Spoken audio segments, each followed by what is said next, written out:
মৰমৰ ছাত্ৰ ছাত্ৰীসকল, আমি আজি ক্লাছ 6ৰ বিজ্ঞান বিষয়ৰ খাদ্য আমি ক'ৰ পৰা পাওঁ অধ্যায়টিৰ সকলোৱে দৈনন্দিন খোৱা খাদ্যসমূহ আৰু সেই খাদ্যসমূহৰ প্ৰধান উৎস অৰ্থাৎ আমি খোৱা খাদ্যসমূহ প্ৰধানকৈ ক'ৰ পৰা পাওঁ সেই বিষয়ে আলোচনা কৰিম। তোমালোকে মোক কোৱাচোন, তোমালোকে আজি কি কি খাদ্য খাই আহিছা? আমি সদায় বিভিন্ন ধৰণৰ খাদ্য খাওঁ, যেনে ভাত, ৰুটি, ফল মূল, শাক পাচলি, মাছ মাংস ইত্যাদি, নহয় জানো? 1 নং অধ্যায়ৰ প্ৰথম পৃষ্ঠাতে তোমালোকে কেইবাখনো ছবি দেখিবলৈ পাইছা। এটা পাত্ৰত ভাত আছে, ঠিক তেনেকৈ মাছ, দাইল, নহয় জানো? এই খাদ্যবস্তুসমূহ আমি দৈনন্দিন খাই থাকোঁ। ইয়াৰ উপৰিও আমি বিভিন্ন ধৰণৰ ফল মূল খাওঁ, যেনে আপেল, আম, কল, মাটিকঁঠাল।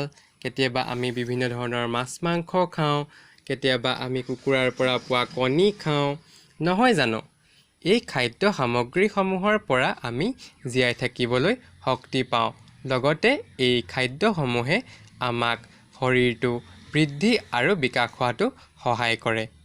এতিয়া আমাৰ প্ৰশ্ন হ'ল যে আমি খোৱা খাদ্যসমূহৰ প্ৰধান উৎসসমূহনো কি কি?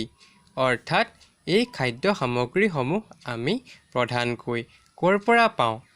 আমি খোৱা খাদ্যসমূহৰ প্ৰধান উৎস হ'ল উদ্ভিদ আৰু প্ৰাণী। অৰ্থাৎ আমি খোৱা খাদ্যসমূহৰ কিছুমান খাদ্য আমি উদ্ভিদ বা গছ-গছনিৰ পৰা পাওঁ, আন কিছুমান খাদ্য আমি প্ৰাণী বা জীৱ-জন্তুৰ পৰা পাওঁ। যিবিলাক খাদ্যবস্তু উদ্ভিদ বা গছ-গছনিৰ পৰা পাওঁ সেইবিলাকক উদ্ভিদজাত সামগ্ৰী বোলে। উদাহৰণস্বৰূপে শাক পাচলি, ফল মূল, মাহজাতীয় শস্য ইত্যাদি। ঠিক তেনেদৰে যিবিলাক খাদ্যবস্তু আমি প্ৰাণীৰ পৰা পাওঁ সেই খাদ্য সামগ্ৰীবোৰক প্ৰাণীজাত সামগ্ৰী বোলে। উদাহৰণস্বৰূপে মাছ মাংস, গাখীৰ, কণী ইত্যাদি, নহয় জানো? গৰুৰ পৰা আমি গাখীৰ পাওঁ, এই কথাটো আমি সকলোৱে জানো।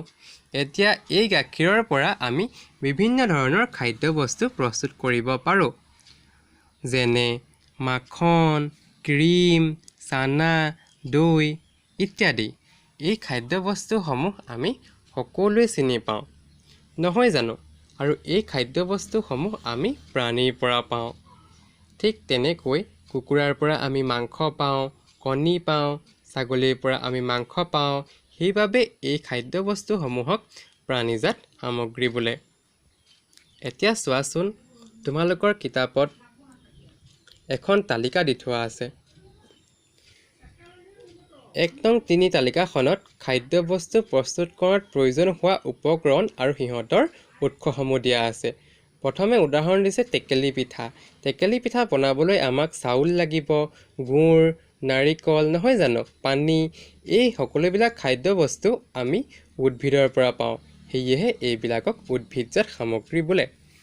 ঠিক তেনেকৈ কুকুৰাৰ মাংসৰ আঞ্জা বনাবলৈ কুকুৰা মাংস লাগিব, মছলা লাগিব, তেল, নহয় জানো? কুকুৰা মাংস কুকুৰাৰ পৰা পাওঁ বাবে প্ৰাণীজাত সামগ্ৰী, মছলা উদ্ভিদজাত সামগ্ৰী, তেল সৰিয়হৰ পৰা পাওঁ বাবে উদ্ভিদজাত সামগ্ৰী, নহয় জানো? ঠিক তেনেকৈ পায়স বনাবলৈ আমাক গাখীৰ লাগিব, চাউল লাগিব, চেনি লাগিব আৰু গাখীৰ যিহেতু গৰুৰ পৰা পাওঁ সেইবাবে প্ৰাণীজাত সামগ্ৰী আৰু চাউল উদ্ভিদজাত সামগ্ৰী। এতিয়া আমি সকলোৱে বুজি পালোঁ যে আমি খোৱা খাদ্য সামগ্ৰীসমূহ প্ৰধানকৈ উদ্ভিদ আৰু প্ৰাণীৰ পৰা পাওঁ।